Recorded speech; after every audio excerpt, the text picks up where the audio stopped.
welcome to Imperial Advisor episode 34.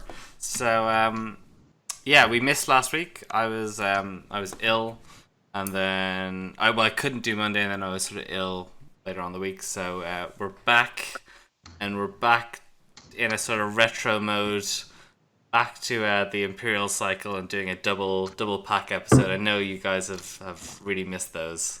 Love it. I know we have.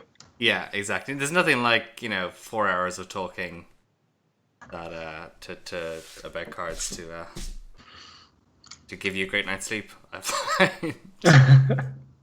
And yeah, so I know there's actually quite a lot to talk about of other L5R news. We've got obviously Gen Con coming up. We've got a bunch of stuff on the elemental roll votes. There was design article stuff, but we're gonna hold fire on that just so we can get through the 2 packs. And we'll cover that off, I think, next week with the sort of Gen Con wrap up as well.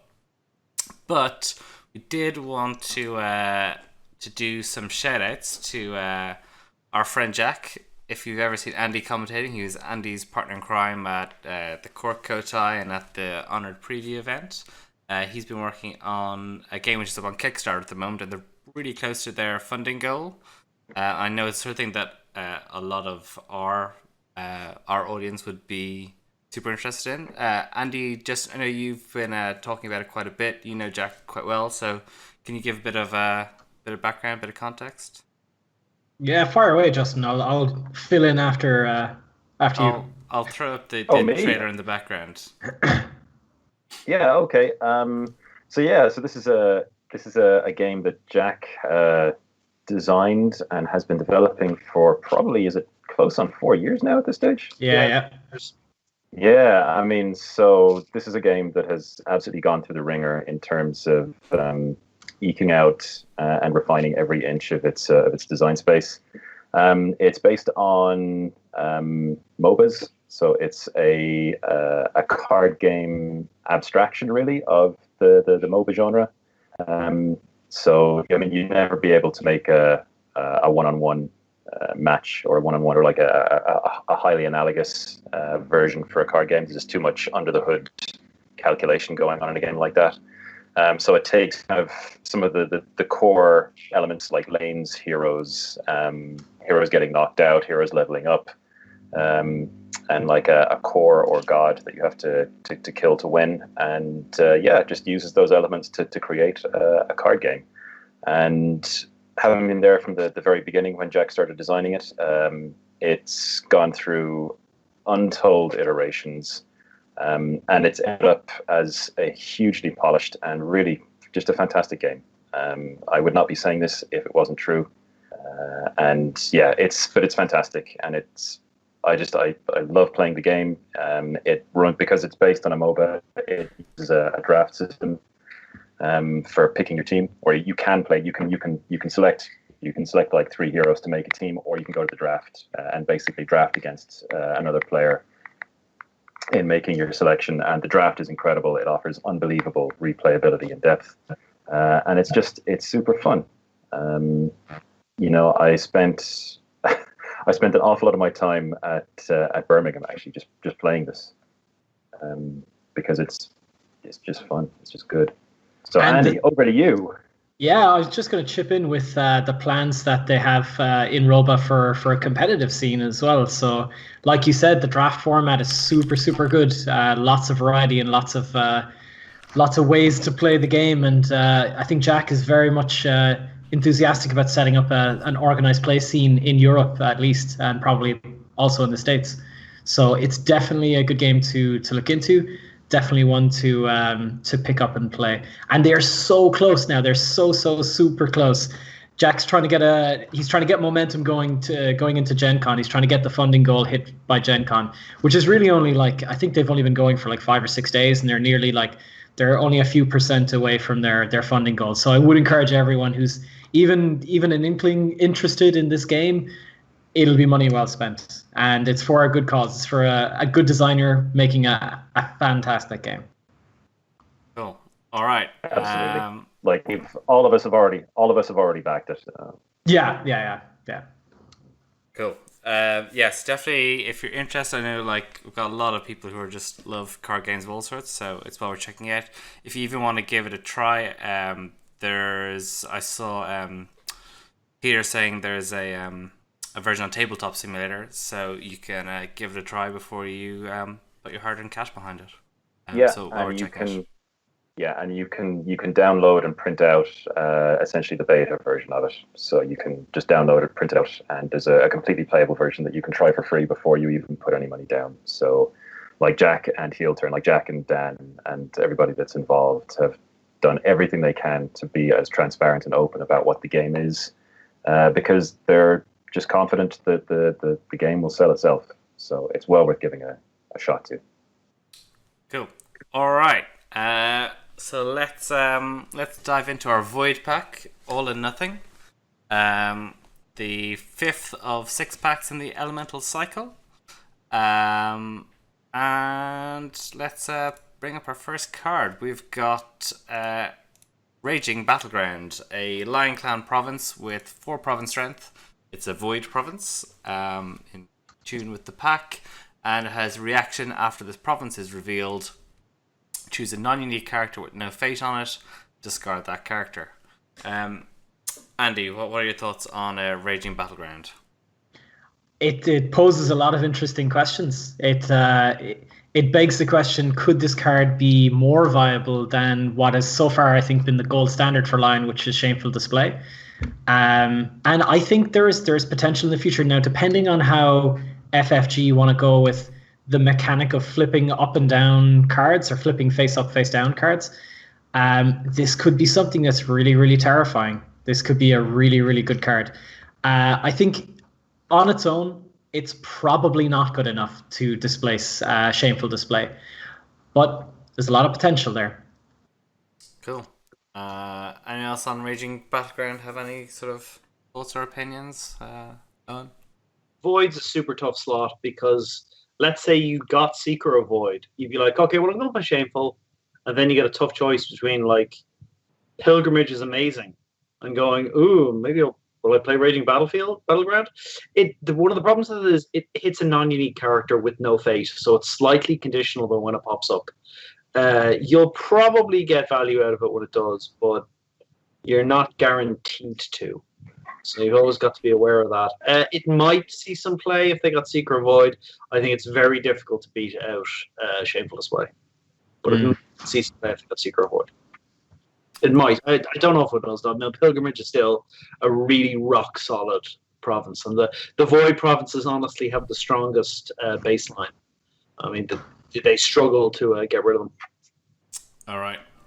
So sticking with Void provinces, we have Appealing to the Fortunes. It gets +2 strength if you have the Void roll, and it's a neutral province, and it's got 3 province strength. And it also has Interrupt when this province is broken. Put a character into play, one of your provinces or your hand. Justin, what about you on Appealing to the Fortunes? Yeah, it's an interesting card. Again, as mentioned before, Void provinces have a really high baseline that you have to meet. And for this card to displace them, it's gonna be tough. Okay, so clearly the higher the number of expensive 4 and 5 cost characters that you play, the better this card is. So when it's broken, you're effectively getting a dynasty play for free, and that may or may not have allowed you to pass first in Dynasty, so that may have already gained you a fate. And it will also give you a resource spike of 4 or 5 fate for, at worst, kind of, well, I mean, not necessarily at worst, at worst nothing, but at best, it'll give you a 4 or 5 fate spike for the entirety of the turn, which is an enormous resource spike for a single turn. And potentially even more so when you consider that the potential power that 4 and 5 cost characters, especially 5 cost characters, can bring. So the problem you have is making sure that you have those characters or a character like that in a province, or in a province when this gets flipped up and hopefully broken. So to that end, you're probably looking at supporting it with Walking the Way as well. I tested this out in a few games and found that without Walking the Way, it really doesn't have the consistency necessary. And even at that, there are times when you're going to play this and someone's going to be playing second and they're going to hit this on their second conflict, and you're going to feel very, very sad because it will do nothing for you. So it's that said, this is not this is not remotely on the same tier of power as Feast or Famine, but it can potentially have absolutely devastating effects if you're the second player and the first player plows into this on their first conflict and you flip up a 5-cost character. It can absolutely it can destroy they can end the game right there. They can end the game immediately. So it's it's a potentially very powerful province whose main problem is that it is competing against Shameful Display and Pilgrimage in a standard slot. So I don't know. For me personally, having tried it out and played it, I'm not sure it's good enough to break in over either of those two provinces. But that said, if you like playing the odds a bit, this can produce absolutely devastating results. So yeah, it's a good card, and as usual, it's better for non-void rolls than it is for void rolls, just because it's easier to break. Mm-hmm. Yeah. All right. Let's roll on to Tainted Hero, a Crab Clan 3-cost character with 6 military and zip politics and 0 glory. Bushi Berserker Shadowlands. This character cannot be declared as an attacker or defender. Action: sacrifice a friendly character until the end of the phase. Treat this character's printed text box as if it were blanks, except for the traits. So sacrifice a character essentially to allow it to be declared as attacker or defender. So Owen, I think you've been thinking about this guy a little bit about, obviously incredible value potentially. How does it stack up in reality or in practice? So Crab have a very interesting lineup of berserkers. Crisis Breaker is the best berserker, and then you've got Vengeful Berserker and Tainted Hero, who are very similar stat-wise. They're both huge military and zip politics, and they're 3-cost. Vengeful Berserker needs a guy to leave play before you can use him. Tainted Hero basically sacrifices a guy, so it kind of triggers Vengeful Berserker, so you've got a bit of synergy with them, and then all of a sudden there's 2 monster 6/6s, or 6 militaries. They're interesting. It's very tough to have a situation where you've got a lot of zip politics guys on the board because your defense has become incredibly predictable. He's really good charged in. He's really good when you use favorable ground to move a guy in. He's quite good when you throw a favored mount on him and are able to run it into battle whenever you want. He's got some stuff going for him. He is a sacrifice. He has a way to sacrifice guys on the spot, which is actually pretty useful.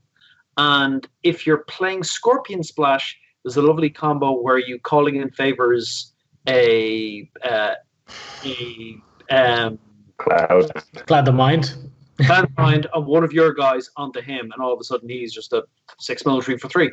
So yeah, he's interesting. We're trying out some stuff by playing like 9 berserkers in the deck and getting to play Wicked Tetsubo and stuff. We're giving it a go. It's interesting. It's a little less flexible. But with Unicorn and Lion both building these massive military smashy decks we're looking to take out very fast, being able to pop out a 6-strength blocker is actually pretty interesting. So I think he might see some play. He's not an immediate, oh my god, wow, but he's very interesting. The only problem is all the berserkers are 3-cost, and you'd love a 1 or 2-cost berserker in there just to free up some slots. But yeah, he's interesting. Yeah. Any other thoughts on the Tainted Hero? Yeah, I'd just like a cautionary tale from the person who's played Lions since the start of the game.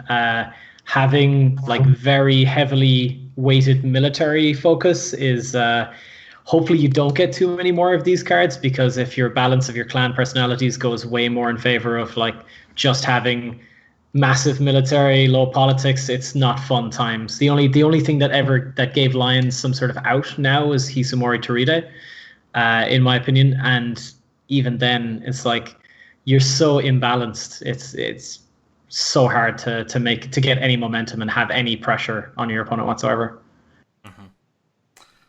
All right, next on we've got another crab card. We've got the Cooney Laboratory. It's a +0 strength holding, and it's a laboratory. Each character you control gets +1/+1, and it has the forced reaction after the conflict phase begins. Lose 1 honor. So Owen, back over to you. I know you've been thinking about the sort of deck types this could enable. Yeah, this enables a different crab deck type. Up until this point, crab have been playing get out 1 or 2 big guys, keep them out, Iron Mine, Reprieve, keep them in play, invest heavily in them, build a tower, keep that tower in play, straighten that tower, get a lot of value out of that tower.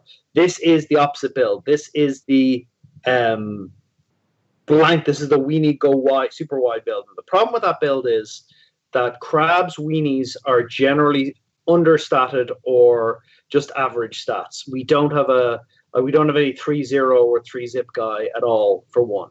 So what we're relying on is these blanket buffs. You've got Cooney Laboratory and you've got a conditional buff in Cooney Ari. Get one of these out and you can look at playing a deck that has 27 0-2 cost crab characters and then a character from the 6th pack, Yasuki Broker, and you play Cooney Laboratory, you play Funeral Pyre, and you'll play some other holdings based on how the rest of the deck works out. And your whole thing is you just send guys in, you sack them, you basically win by going wide. I've got 5 guys, I'm playing 10 1-cost conflict drops. Come at me, I just play lots of 1-drops out. They're all 2-2 or 3-3 because I've got 1 or 2 Cooney Labs. I block, I make your life miserable. Then the broker goes in at some point. I sack them all to Funeral Pyre. I sack them to other stuff. I draw cards. I gain fate, and I'm just having this really wide, very diffuse, difficult to hit board. I think it would have been definitely an amazing deck to have deployed when Scorpion was at the height of its single target dominance. Just going, you've got 1 big guy, Gran. I've got Murdo's Fury to shut you down. I've got Fate Worse Than Death to shut you down. Whereas that deck, you're just going, 1 card, 1 answer is like. You've got an awful lot of guys who you'd have 1 card, 1 answer for. It's a very interesting deck to try. You surrender the initiative of getting the first fate by passing first, so you don't even bother with that. You're just like, I just keep making these cheap guys. It's an interesting deck, very interesting. And how critical is that losing 1 honor? How much is that gonna just lose people games because they've kind of on 1 honor and they can't do anything about it? With this deck, you should be bidding 1. And if one thing this environment has taught me, everyone's more than happy to give you 4 honor at the start of the game. You bid low, you basically take advantage of that to basically slap a choke on your opponent later in the game. And you're not spending your honor on cards, you're spending your honor on Cooney Lab, you're spending your honor on Spreading the Darkness, you're spreading honor on Assassinations, and you're keeping advantage that way. But you're just going, and I'll go for the occasional air ring because you're probably going to go for it as well, and I'll try and keep pressure on you that way. Right. Anyone else have strong views on Cooney Laboratory? No, I love it. I think it's a great card. Yeah, really interested to see how it pans out. Yeah. Okay, next on we have the Calla Delegate, a Crane card character, a 1-cost 0/1 with 1 glory, a courtier, and with the interrupt when this character leaves play, choose a character you control and honor that character. So more honoring shenanigans for Crane, Justin. Is this are they hitting a point where they've got sort of almost like so many ways of honoring that's not enough, or is this guy just enough value that he's going to be a staple? Well, I think the value makes him a staple. Crane only have 2 other 1-cost characters, so they have at this point the fewest number of 1-cost characters in the game, or cheaper. So on that basis alone, he's almost a lock for an awful lot of Crane decks. And the fact that he honors someone when he leaves play, I mean, you're going to spend 1 fate, you're going to put him on the table, he's either going to defend or he'll poke. And then he's going to leave play and honor presumably like the 4 cost guy that you bought alongside him on turn 1, or on subsequent turns. So no, from that point of view, he's just amazing. He's fantastic. As for I get the point what you're saying about. Crane have so many honoring or so many options now for honoring their characters that they are probably going to start hitting diminishing returns, where just additional honoring effects simply aren't going to deliver the impact on board. But that's fine. All that means is that subsequent honoring effects will give Crane decks a choice in how they approach their honoring. There may be other mechanics, other mechanical ways, one cost characters are immensely powerful in this game, purely on the basis of their cost, and this guy is just super good.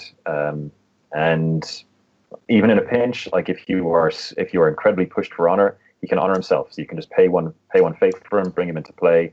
Because it's an interrupt, it'll go off before he leaves play, so he can just honor himself and gain you the 1 honor that maybe keeps you in the game. So he's super good. I would expect him to see play in almost all Crane decks. All right. Anyone else? Feel free to chime in if you have something more to say. I think you'll see play in their honor deck because they're nearly got enough stuff to try an honor deck. And I think he's a solid card. You'll see play in the honor deck. I think if he was 1 higher glory, they'd be a lot bigger fans of him. As is, I think he looks a little lackluster. He's really low stats, but it's an okay effect. But it's effectively a turn delayed effect. So yeah, well, honor deck, definitely in the honor deck. Yeah, are Crane splashing Scorpion? Do they want a low glory courtier maybe? Or 4 G-Dix and the likes? Well, one of their 1-drops is Asahina Artisan, who is a 0/0 Shigenja. And Shigenja is pretty much completely off message for Crane. They don't have enough other Shigenja to play any of the Shigenja card. Well, Cloud the Mind specifically. And it's a 1-cost 0/0 who really can't do an awful lot to contest conflicts on her own. So even the 1 point in politics is actually quite a significant upgrade. And plus, in other things the Crane decks will do, he's a courtier, so he's not going to be outwitting anyone, but he can for shame people, so which the Artisan couldn't do. So the courtier trait is so much more on message for Crane that even on that basis alone, I think there's a significant argument for including him. And in an environment where Unicorn and Lion are threatening up to 3 conflicts a turn, having a lot of guys on the table is actually kind of important now, or it's more important than it was anyway. I don't know. I just see him as, he's 1 skill for one fate, which is fine. That's really all you expect and want for the most part. And he gives you an honoring effect. I think he's really good. And he has no dash. He has no dash on him. So yeah, I think that's a really good bonus there as well. I would have almost expected him to have dash military. Yeah. But having 0 is way better, obviously. Yep. All right. Next along we have Takeshi Mitsu. So he is a unique 5-cost Dragon Clan character. 4 military, 3 politics, 3 glory, monk tattooed. He's got covert, and with the action, during a conflict in which this character is participating, choose a monk, tattoo, or Kiho card in your conflict discard pile. Play that card as if it were in your hand.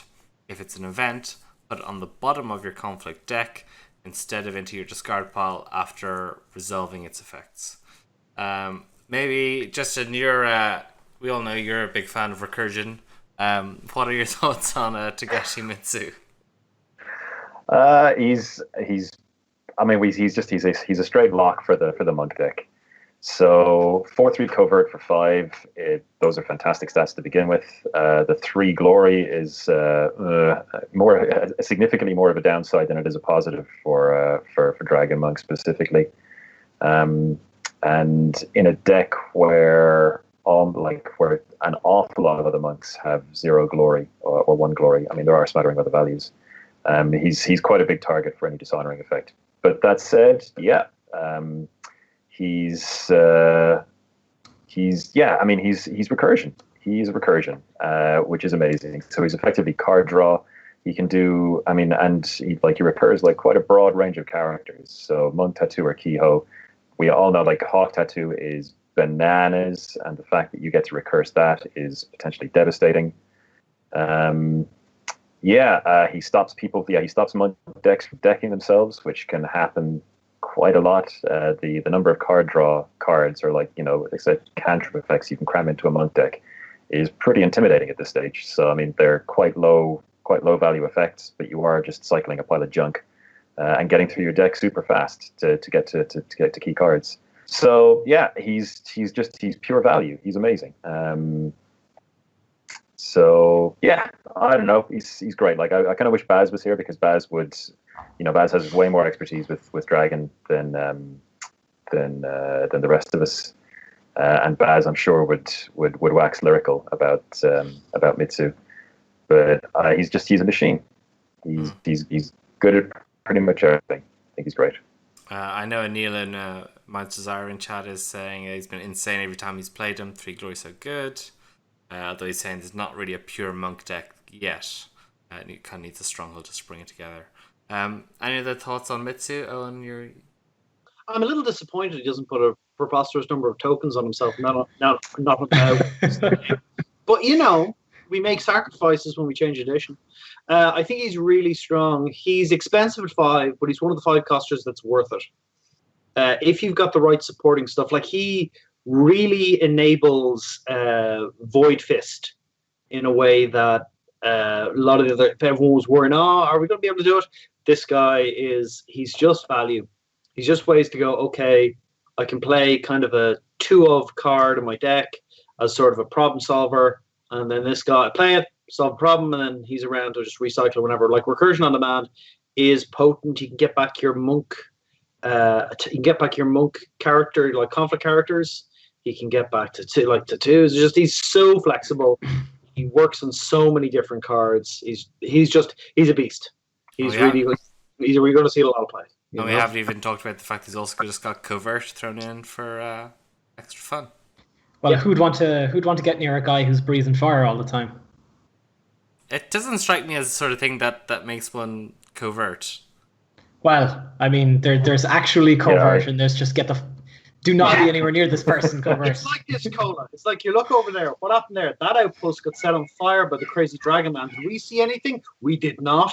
No. I'm not going over it. You usually blame the Phoenix for that sort of thing anyway, right? Oh, they're pacifists, man. They wouldn't do stuff like that. Some of them. All right, let's roll on to the Tactician's Apprentice. So speaking of the Crane 1-0 for 1, we've got a Lion 1-0 for 1 cost. It's got 1 glory, and he's a Bushi, or she's a Bushi. Hard to tell. Reaction after honor dials are revealed. If your bid is lower than an opponent's, draw 1 card, limited once per phase. Andy, where do you think this guy stacks up? So I've gotten a lot of flack from my good friend and colleague Jack on this one, and he's of the opinion that I kind of shit the bed with my review here, because I don't rate this card that highly. I don't really see him as so a 1-0 for 1. They're fairly not great stats. He's got a nice ability, so the ability is cool. Bushi, I actually don't really care too much about Bushi. He's a good sacrificial target for Hisumori to read out. That's fine, but his ability allows you to underbid your opponent if they don't completely see this one coming. So if they bid 5 and you bid 4, you get an honor and a card for free. If you're playing against, let's say, Scorpion, for example, you bid 1, you bid quite low, and you're going to get honor, and you're going to bring back your card advantage naturally. So he's pretty good. I mean, that's a pretty good ability. The thing is, I don't know how much you would want to invest in him. I don't think you'd want him to stay around. You wouldn't invest too much fate in this character, I would say. You also, like, buying multiple in a turn. If you get landed with multiple in a turn, you can only trigger the reaction once, which I think, I'm not actually sure that was super necessary, because if you're investing in multiple copies of this card, then you're not going to be doing what your deck needs you to do. So, which is take provinces with 1 force. He's 1 military strength. He's not really going to be taking too many provinces. That said, of course, Lion have the most access to force pumps in the game, I would say. So yes, he could readily take provinces with a lot of investment. So I'm kind of like, is he a decent 1 fit in the 1 slot? Possibly. Yes, he possibly is. Apparently you can trigger multiple. The limit means... okay. The limit means he can trigger multiple times. It's not limited, it's the limit. Okay, right. So you do get an advantage. Okay, so I did misread this card in the beginning, because I thought it was only one of them. 1 copy of this card could actually trigger per turn. But no, it's not limited. It's just limit 1 per phase. So yeah, maybe he's a little bit better than I thought, but I'm still not sold. I'm not sold that he's any better or worse than... Okay, no, he's slightly better than most of the other 1-costers. So yeah, he's better than I thought. All right. Let's leave it at that. Any other thoughts on the Tactician's Apprentice? You can use them with duels, which is interesting. Justin, are you muted? Yes, I am indeed. But Owen was talking, so let Owen talk. You can use them with duels, which is interesting. You can and there is a small Lion sort of dueling thing coming up a little bit. I noticed it a bit there's some stuff about, I think, being ahead and winning magnificently, or just going, yeah, I'm gonna lose this duel, but hey, I'm gonna get stuff for losing it. You got to see with Kage coming in the Scorpion cycle as well. It's interesting. It's interesting that they're doing something like that. Kage does set the dial to be equal, though, so that this guy's not going to proc off Kage. No, but it's a way basically to mess with people. Yeah. If you go duel, I bid low, I bid 1. If you bid 5, you win. Oh, you win. You bid 5. Cool. I can't get to 5. You didn't. Cool. I'll I bid 1. So it's just it's interesting. It's interesting mind game stuff. Okay. Next along we have Matsu Mitsuko, a unique Lion Clan 4-cost character. 4/2 with 2 glory, Bushi Cavalry Commander. Action: during a military conflict, if you are more honorable than your opponent, choose a character you control, move that character to the conflict. You are a unicorn without honor, just like your mother. You'll fight me. Great line. Andy, Matsu Mitsuko. I really like Mitsuko. I think Mitsuko's got a lot of potential, I'll put it that way. So the ability to move your characters in is really, really cool for Lion, a clan that's going to need to be very, very efficient in how they assign and how they bring their characters to bear on the opponent, because you want to be trying to get 3 conflicts, 2 military conflicts for sure, and possibly even a political conflict, to try and win a political conflict in a turn. And this guy just ensures that you can have flexibility in how you assign.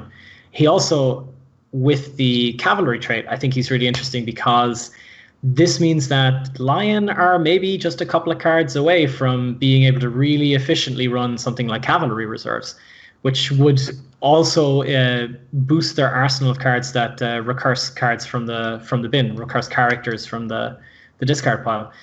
So I think he's got potential. Commander's nice as well, because their suite of commander cards is ever growing. It seems like a theme that they're going to support going forward in the future. So I think he's pretty decent. Justin, what are your thoughts on Matsu Mitsuko? Pajama Rama thinks he's junk. You're still muted.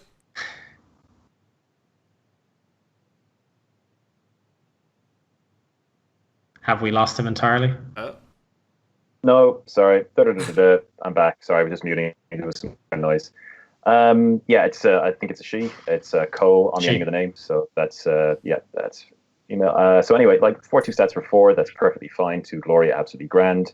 During military, if you're more honorable, I mean, being more honorable is very much something that, they're kind of pushing for line. It's a bit harder for Hisumori Toride, much easier, obviously, for the old one. But the ability is absolutely, I mean, the ability is powerful.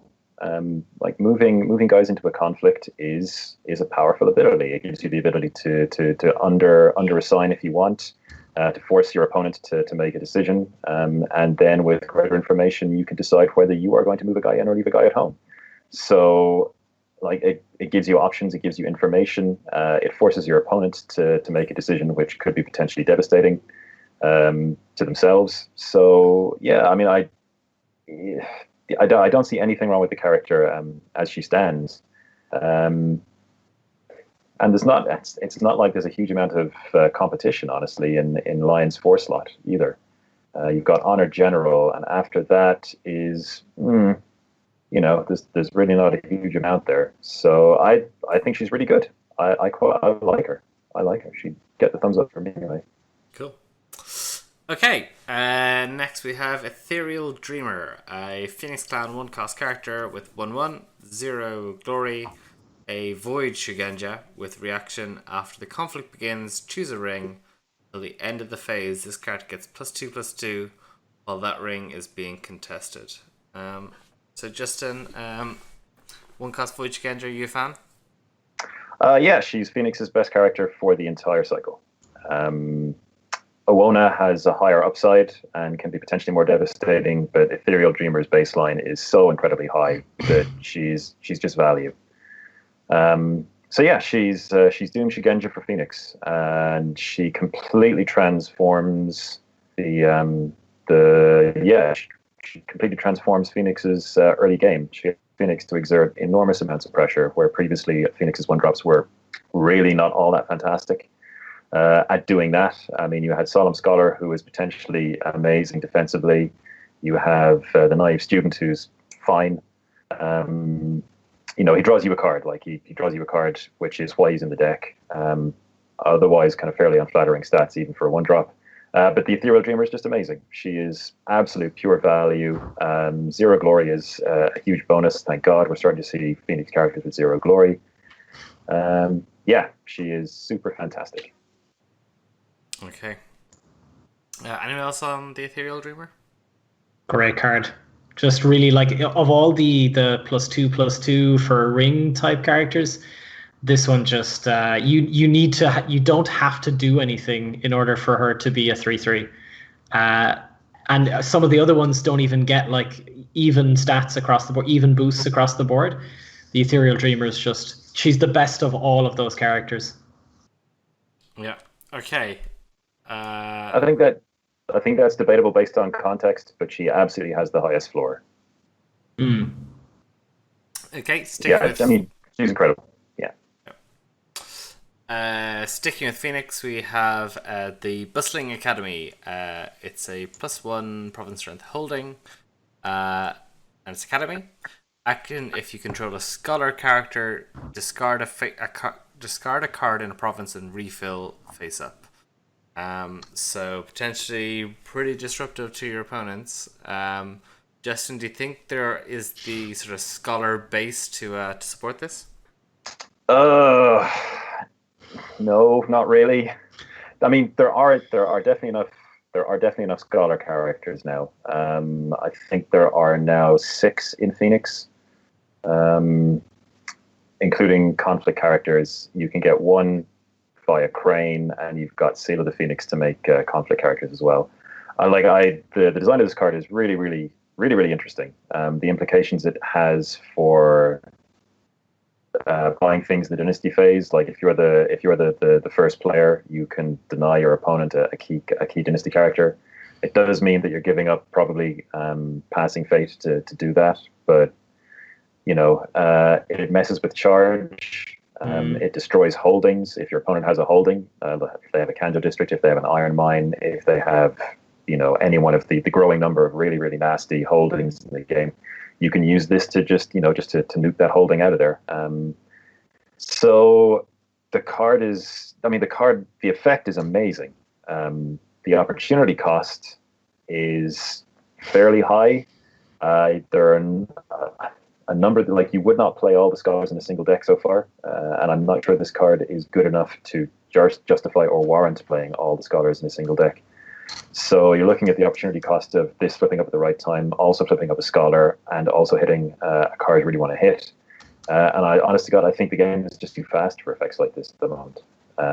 So in a slower game, I think this is much, much more potent. As the game stands at the moment, it's a super interesting effect. It's a super interesting card, and I kind of love the design of it in a lot of ways. But in my heart of hearts, I'm really not sure this makes. I mean, I haven't tested it out completely yet, which is something. I mean, it's something I'll be looking at in the next few weeks. But I don't know. I just don't see where it fits, unfortunately, at the moment. The chat seems a little bit divided on how powerful this card is. What are your thoughts? It's quite powerful. Sabotage is actually a pretty potent effect, and this is very similar to Sabotage, but being reusable. The biggest strike against this card is that Phoenix have the best set of holdings in the game, and squeezing many in is just a little beyond them. They've got like so many cards that I'm like, oh my god, you totally play this holding, but you're just too busy, playing the library or or Kanji District and just going, I guess I could put some more holdings in, but I've got all this other stuff to put in my deck. So that's mostly what's holding it back. I think it's actually pretty strong. The fact that it's kind of, I wonder, at one stage, did it not have a scholar requirement and only work in your own provinces? And that probably wasn't good enough to see play. So I imagine it got that thing and be able to affect other cards. So I think it's good. I think it's devastating against Crab, but I don't know if it's going to see a huge amount of play. Yeah. It lacks a deck at the moment. And plus, like, the thing is, when you start taking a look at what kind of decks this would fit into in Phoenix, from what I can tell at the moment, have they have a very decent tempo deck, and after that, there's really nothing. Everything is too confused, too jumbled, not remotely enough focus to really construct anything else that is genuinely tournament worthy. So if FFG were able to sort that out in the next cycle or something like that, and give Phoenix a genuine kind of secondary direction to win, then maybe we'd see play then. But for the time being, it's a great card that wants for a bunch of other cards to make a deck with. I liked Dora's comment of I'm not sure the artist knows what bustling means. All right.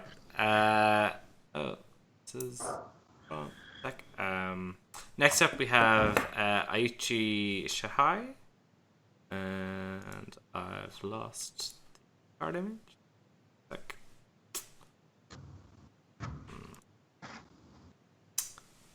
So, she's a unicorn clan, unique 4-cost character, 2 military, 4 politics, 1 glory, a water Shigenja. She has covert.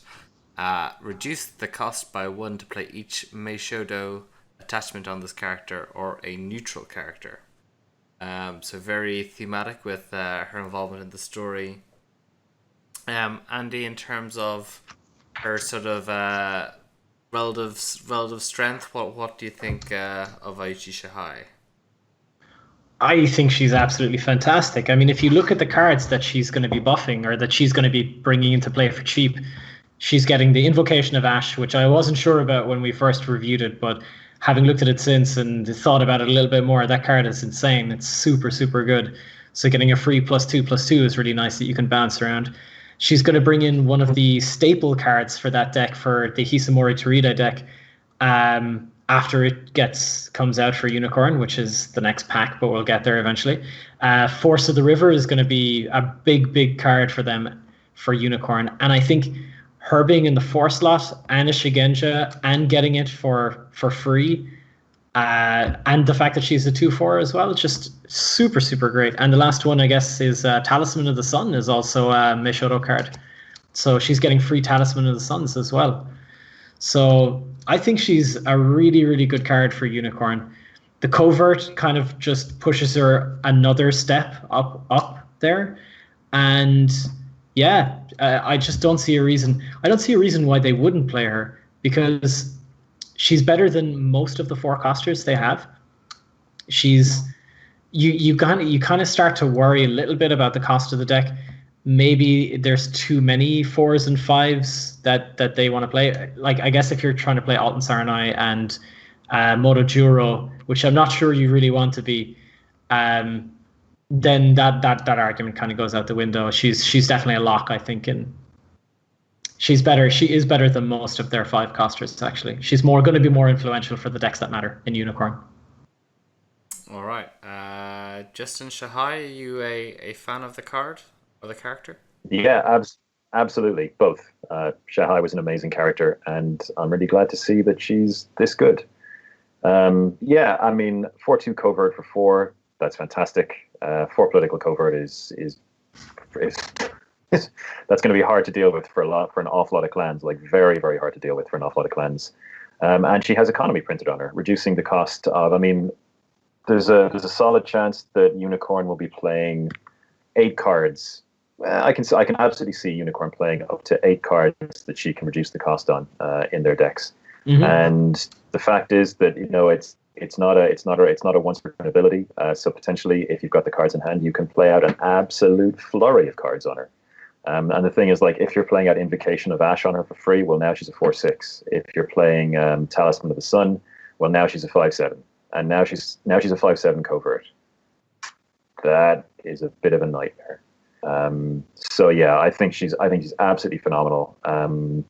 You know, Unicorn wants Shigenja as well.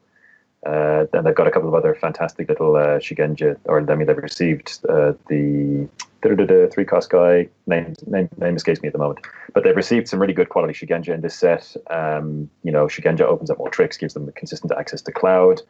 Yeah, I think along with Shono, she is now probably, yeah, she's along with Shono. I think those are the 2 top 4 costers for Unicorn now. Yeah, I think she's amazing. Okay, next on we have the Imperial Librarian, a neutral 2/2 for 2, a courtier Imperial scholar with 2 glory, all the 2s, fire roll only. Each other character gets +1 glory. Eoin, the Imperial Librarian. Really good. He is fire roll only. So goodness knows who's going to get to use him. I know both Crane and Scorpion would be extremely interested if they got a fire roll. Because the way he buffs glory globally, Crane can use that offensively and a little bit with dishonor, whereas Scorpion will use that with all the dishonor and maybe a little bit of honor in their own guys. So he's really, really interesting. Scorpion probably get a little less value because they dishonor so many of their own guys, but even still, they have ways to utilize that.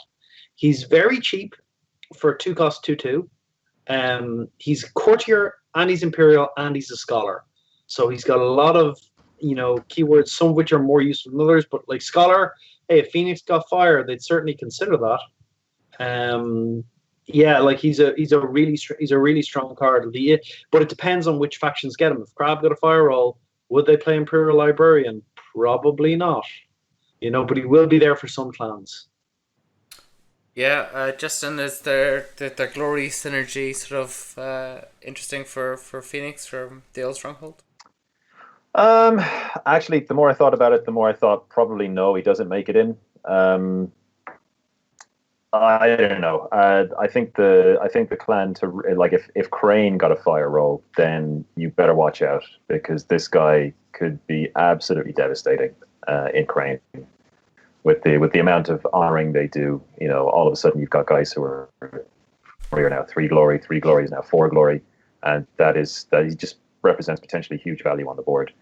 Would Phoenix use him? Maybe, but I'd really have to sit down. The fact that he gives everybody +1 glory is, it's not quite controlling enough for how Phoenix likes to approach the game, or how Phoenix actually really needs to approach the game. So it's one of those things that could go catastrophically wrong and bite you in the ass. So yeah, I don't know. But if Crane get a fire roll, I would watch out. This guy I think would be an absolute bomb in that deck. All right. Game of Sedan. Speaking of Crane, we've got a 1-cost Crane clan event. Moving into the conflict side of the pack. It's a 2 influence cost card, and it has the action during a conflict. Choose a participating character you control and a participating character your opponent controls. Your character challenges the opponent's character to a political duel. Honor the winner and dishonor the loser. Andy, Game of Sedan. What are your thoughts? I think this particular pack is chock full of like really, really nice cards, because Game of Sedan is a really, really, really nice card. I think it's, for 1 cost, getting the effect of Shameful Display basically, and having a duel as well. I think that's just having access to 3 of these. I think it's pretty damn good. Crane can bully duel. Crane can win duels very, very easily, and they have high politics. So I just think it's a really, really great card. I don't know. There's some chat there's some talk in the chat that it's not that great a card. I just think Shameful Display is such a powerful.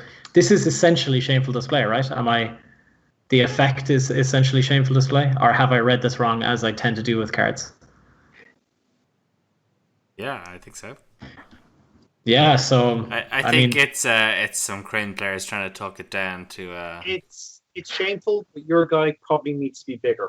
That's the only disadvantage of it. Mm-hmm.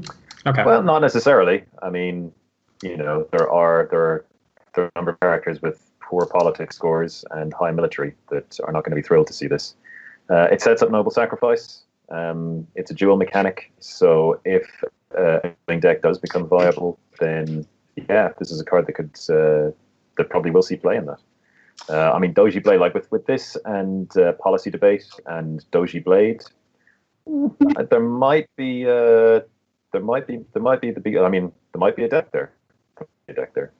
So, I think the amount of tricks you can do with. If you have a close duel, having many decision points and decision points with very difficult information for your opponent is really a good place to be in a dueling deck. Like, the amount of honor that you can possibly gain from a dueling deck, especially a Crane dueling deck with the cards you listed, I think this is a really good card. In a certain deck, this is a really great card.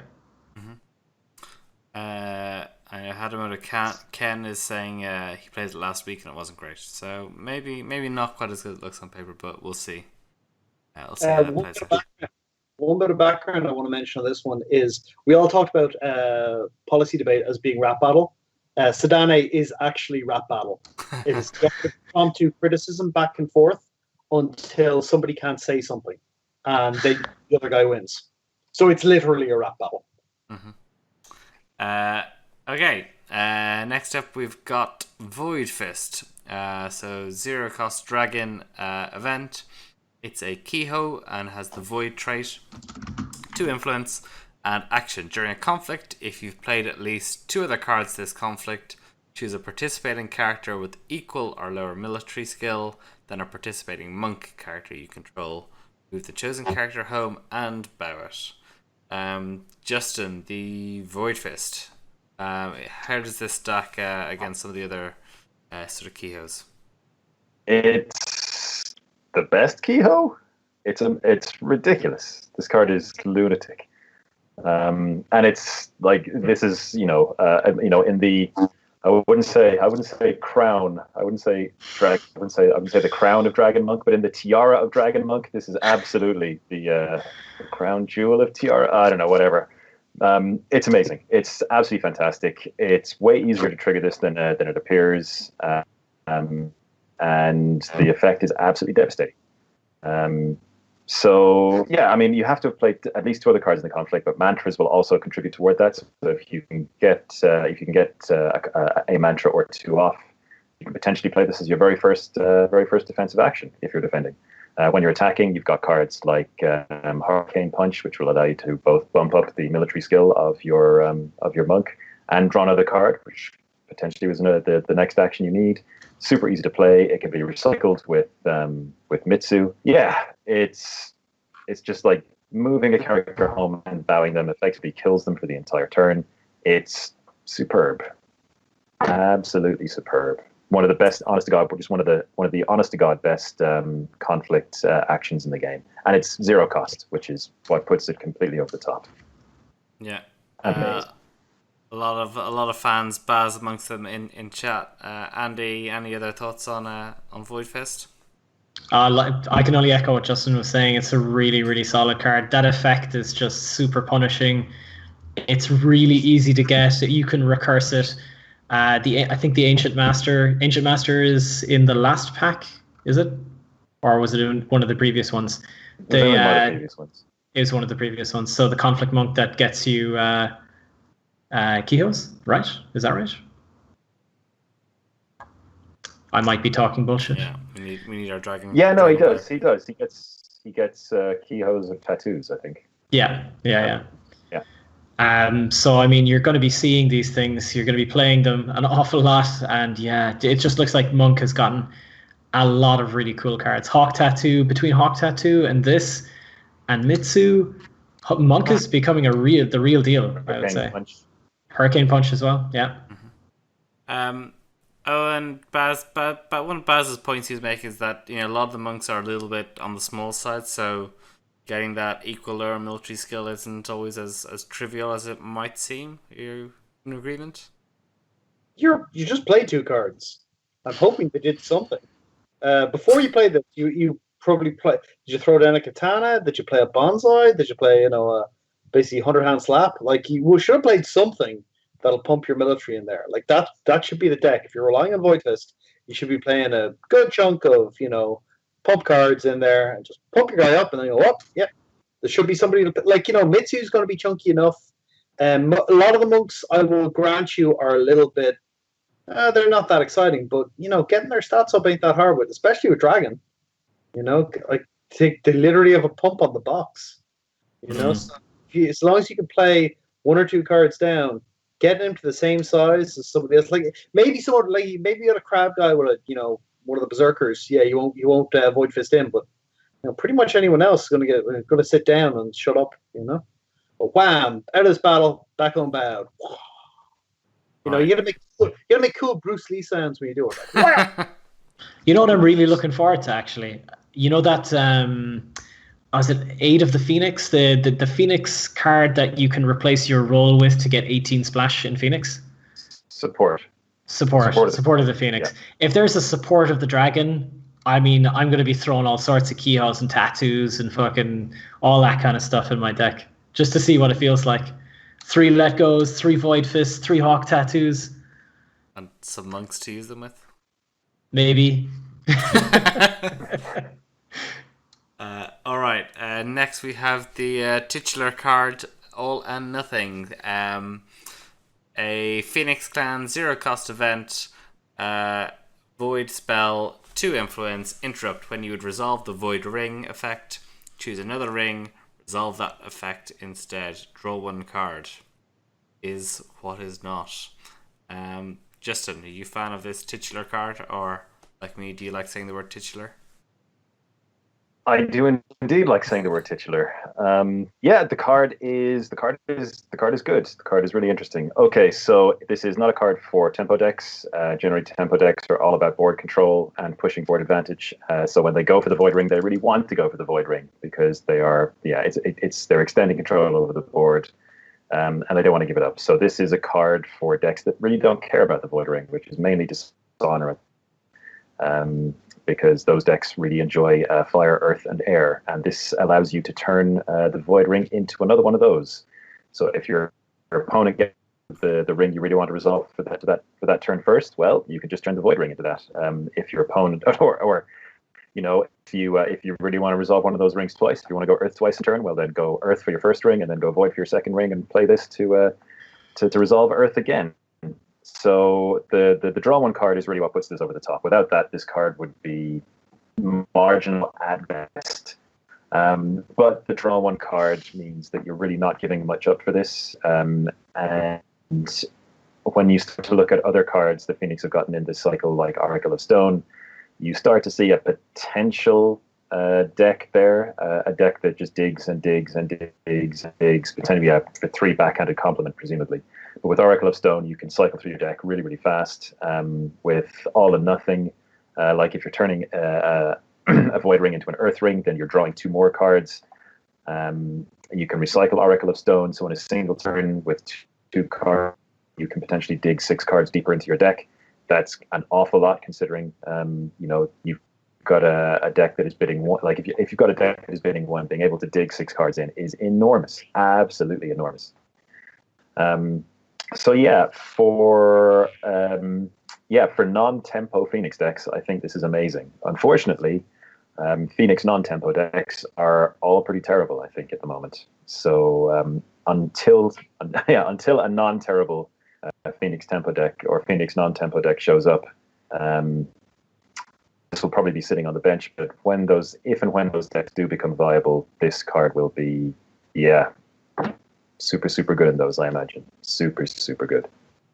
A little bit of discussion in chat about this, whether this can work with K-Day, but it says that apparently the ruling is that it doesn't. Oh, what? That doesn't just make completely that contradicts much sense. what. Yeah. Oh, and that also completely contradicts what. Do they even know what they're ruling on anymore? Honest to God, because that appears to completely contradict what was ruled on previously. So I mean, if it works with, like, they're talking about K-Day, yeah. If it works with K, then that's fine. Everything's all in good. If somehow they've ruled that this doesn't work with K-Day, then that makes no sense. Maybe I'm misreading. They say. I think there's something to do with like resolving a ring twice and resolving the effects of a ring twice. I don't know. Are they talking about like choosing the Void Ring with K-Day and it's double void? And I don't know. Yeah, but I mean, the thing is, like, anyway, like K-Day is a tempo character. You're not going to see her in non-tempo decks. So yeah, this is not a card for tempo decks. It's a card for non-tempo decks. So this shouldn't feature in too many decks with K-Day in it, unless we get to a stage where all Phoenix care about is drawing expensive board control. I don't know. I mean, there might be something there. So just to clear the air here, All and Nothing cannot resolve a ring that's already resolved this turn, in the same turn. Is that really? a thing? No, is that a thing? No, that you can't. No, you're not. No, I don't see why you wouldn't be able to. Okay. I don't know. Well, obviously, Hold on. Hold the phone, John. John's here to the rescue. John just wrote. Okay, so how does All and Nothing interact with the Sawa K-Day? For example, if I can test the Fire Ring. All or Nothing interacts with K-Day in this way. You resolve the original element, in this case fire, alongside Void. When resolving Void, you may choose another ring, meaning any ring that isn't the one currently resolving, and resolve that effect instead. So you could not choose the Fire Ring to resolve with All or Nothing, as you're already resolving. It is not another ring. That makes perfect sense. That's fine. Okay. I mean, it seems a little arbitrary, but it makes perfect. I mean, that's not ridiculous. All right. Cool. Let's go on, and next we have, it's Shishiro, just make sure I get them in the right order. Shishiro Sadako. So a unique Scorpion Clan 2-cost character, 1 military, 1 politics, 3 glory. A Bushi Shadow Shinobi, so a glorious ninja. While this character is dishonored, you add its glory to its military and politics instead of subtracting it. Owen, Shiro Sadako, what are your thoughts? 3 influence cost conflict character roles. So anyone who's 2-cost 1/1 better have something cool about it, and she really does. Sadako is not as much for the current Scorpion Stronghold, But in the new Scorpion Stronghold, she is absolutely fabulous. You just need a way to dishonor her, which is not hard in Scorpion. And I mean, she can steal your stuff, and all of a sudden, she's giant. If you honor her, hey, she's 4/4. If you dishonor her, hey, she's 4/4.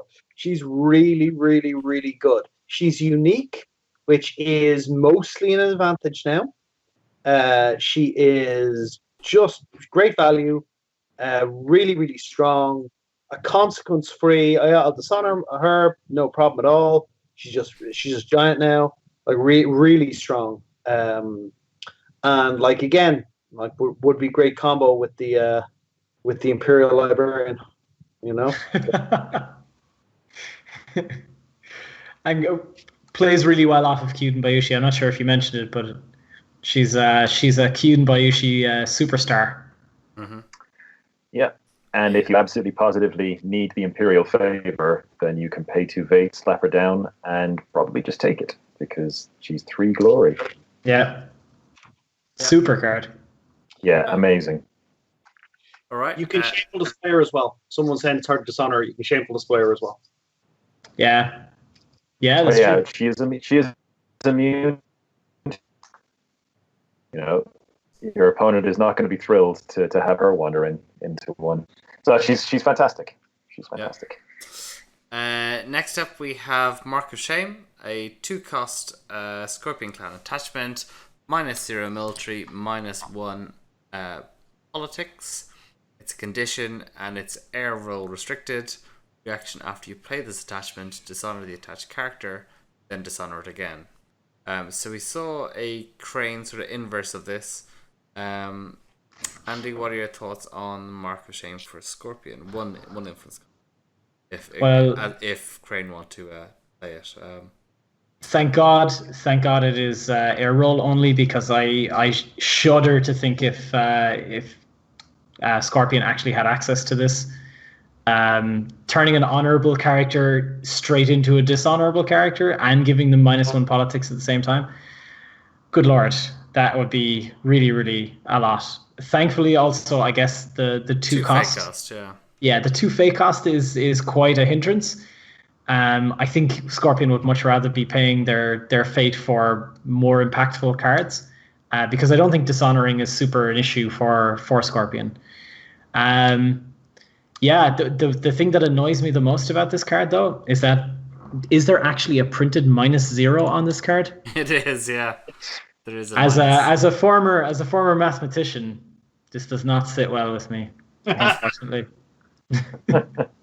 Probably out it. Say, I don't know. I think maybe there was a specific designer who designed this one. I'm not sure. The mathematician player in me says no, but the Scorpion in me says yes. So, all right. Sticking with Scorpion, we've got Discouraged Pursuit, a 0-cost event. Earth roll only this time. Action during a conflict, dishonor a friendly shinobi character. Choose a participating character until the ending of the conflict. That character gets -4 military. 1 influence cost. Owen, Discouraging Pursuit. Is this encouraging pursuit of an Earth roll for Scorpion? yeah, it certainly make them consider it. This is one of the stronger Earth roll only cards. They're pretty mixed bag. Sabotage is good, and Discouraged Pursuit is good. This is a really strong defensive action. You can dishonor your shinobi character wherever, and then choose a participating character, give that character -4 military. So that can easily save a province. And given Phoenix or Scorpion has a wealth of effects that, well, not a wealth, but a chunk of effects where if you go to 0 military or 0 politics, you die. That's also a factor. Strong card. They can't play it. They might be interested in playing it, and I think a Ninja deck will need stuff like this to be viable. Again, it's another way to dishonor the aforementioned Sadako. So yeah, really good card. But can't. Yeah, Justin, any thoughts on Discouraged Pursuit? The elemental locking just boggles my mind. Yeah. I don't understand. I don't understand. Like, from the look of it, this is a core action. This is one of the kind of like the defining cards for the Shinobi archetype, an archetype which doesn't exist yet, by the way, but it so yeah, you know, Shinobi have never had anything to do with the element of earth. Air maybe, void maybe. I don't know why it's locked. I don't know why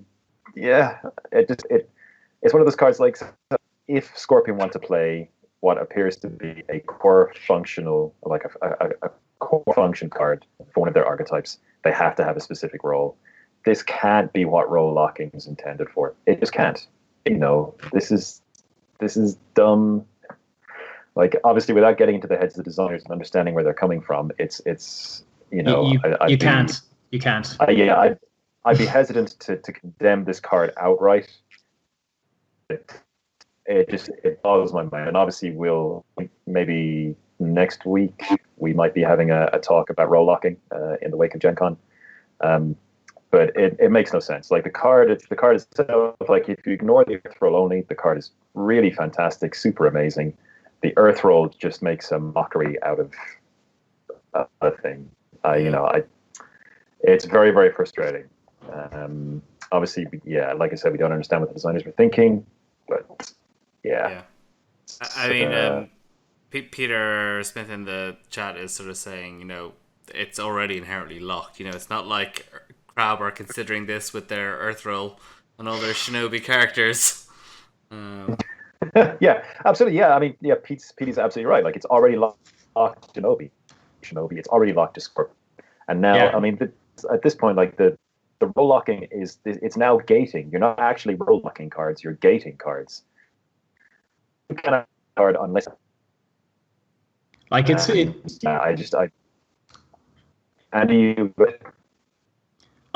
think it's poor motivational design. So, like, what are they trying to encourage here? Are they trying to encourage attach some sort of an extrinsic value to a role? Are they trying to, like, make players desire a certain role? Because this is the wrong way of doing it. This is the absolute wrong way of doing motivational design. This is, like, just going to create complete ire from a player base. But the one thing I love about this card is that Dave Russell can't play it. That's for all of those snide remarks in the chat there, Dave. I have the power. Checkmate. I get to speak to the audience. Yeah. Don't forget. Let's moving swiftly along to a Swift Dispatch, a unicorn card. It's an event. It's one cost, one influence cost, and it's limited. Action: move a unicorn character you control into a conflict or home from a conflict.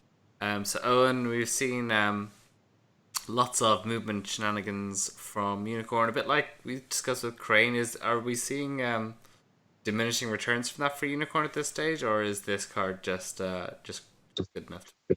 No, because this card can move you home, and they have a shortage of them.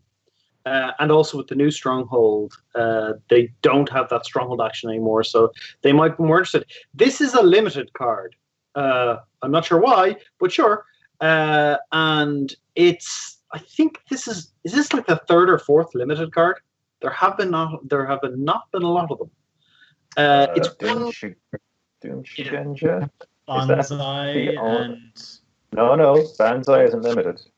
No, like it actually has the limit. Like, Doom Shigenja is the only other one I can think of. It's the same old story of limit, not limited. Yeah. Yes. So this one brings a guy in or moves a guy home, and it's a unicorn character rather than a non-unicorn character, which is nice. It's one cost, which is actually pretty expensive. It's a solid card for them. I think they'll definitely consider it. It'll probably sit as a 2-of for a while, especially with the new box, until they've kind of sorted out how worthy it is. I think it's a good card, but the one cost is high, and the limited feels like you should have one of them, not both. But sure, Anyone else have a thought on Dispatch? I actually don't think Unicorn need it. I think they'll have enough unbow tech for Hisamori Toride to function just fine without having to pay one to send people home, and they have enough other tools to get their characters into fights. All right. Finally, last card of the pack, we have Perfect Land Ethos. So we've seen a bit of stuff in the story about the Perfect Land sect. This is a 2-cost event, and it's neutral, and it has the action, very thematic, discard each status token. So Justin, the Perfect Land Ethos, is it playable? Seems expensive at 2 Oh god, no. Not even remotely. Not in any world is this playable. Okay, so no, it's just not. Okay, so to start with, the effect is really, really narrow. You are discarding each status token in play, so that is honored status or dishonored status. And initially, that might look kind of serious problems with Crane and Scorpion. That might look kind of attractive until you realize that Crane and Scorpion are the two clans that have like basically free cancels available to them. So you are also paying 2 fate on top of playing your super narrow card. And yeah, I know. So you can.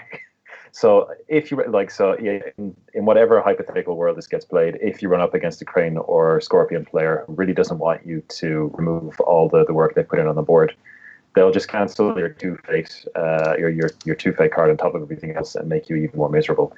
Yeah, it's not playable. The effect is narrow.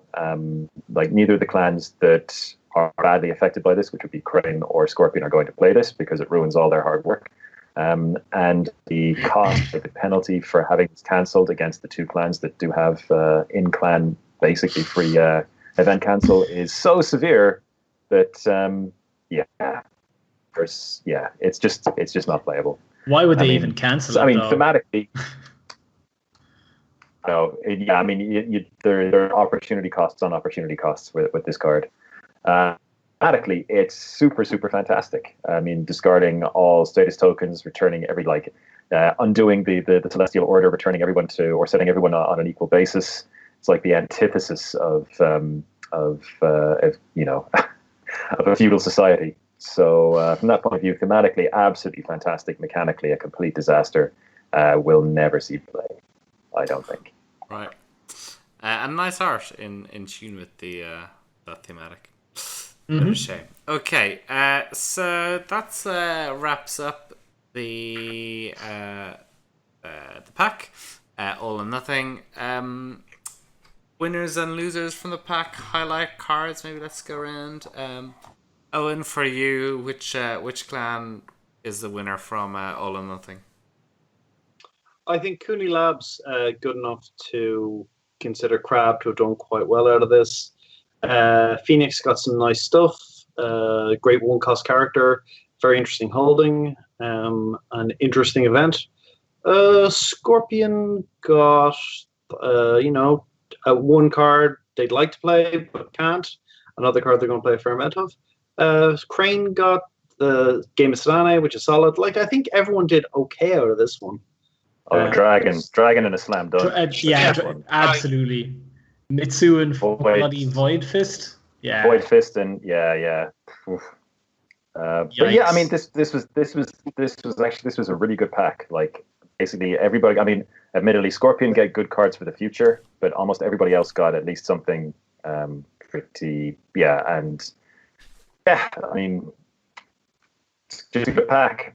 But don't worry, the next pack is so terrible that we're going to be doing nothing but slagging the profit for an hour and a half. So yeah, stay tuned for that. Yeah. Okay. So let's maybe just take a short break, and we will be back with pack number 6. Yeah,